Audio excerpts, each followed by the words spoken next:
ہجرت سے پہلے تو حضور کے چچا حضرت عباس رضی اللہ تعالیٰ عنہ حالانکہ ابھی کلمہ نہیں پڑھتے تھے، وہ کہنے لگے او مدینے سے لینے آنے والوں، نبی پاک یہاں بڑے معزز ہیں، ان کا بڑا اعزاز ہے، اگر تم محبوب کی حفاظت کر سکتے ہو تو پھر لے کے جانا۔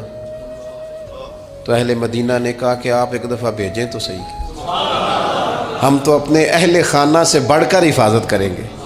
یہ باتیں ہو رہی ہیں، ایک انصاری تھے حضرت ابو الحیثم، اٹھ کے نا حضور کے قریب گئے، کہنے لگے یا رسول اللہ ایک بات کر لوں؟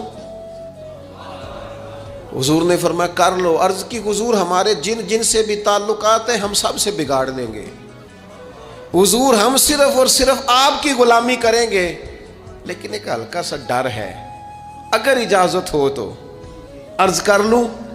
حضور نے فرمایا کرو۔ عرض کرنے لگے یا رسول اللہ کل کو اگر آپ کو غلبہ ملے اور اللہ کے فضل سے ملے گا تو پھر ایسا نہ ہو کہ آپ اپنی قوم کی طرف لوٹ آئیں تو پھر ہم سے یہ فراق یہ بچھوڑا سا نہیں جائے گا، حضور پھر آپ واپس تو نہیں آئیں گے۔ تو حضور نے ان کی بات سنی تو حضور مسکرا پڑے، فرمایا مدینے والوں سنو، کبھی نہ بھولنا میں تم میں سے ہوں اور تم مجھ میں سے ہو، چھوڑ کے کیوں؟ ہمارے ایک بزرگ سے کسی نے کہا تھا او تم لوگ مدینے زیادہ رہتے ہو، حالانکہ نبی پاک نے تو مکے میں زیادہ وقت گزارا ہے، 63 سالہ عمر مبارک میں سے 53 سال مکے میں گزارے، مدینہ طیبہ میں تو صرف 10 سال گزارے اور تم ہر وقت مدینہ کرتے ہو۔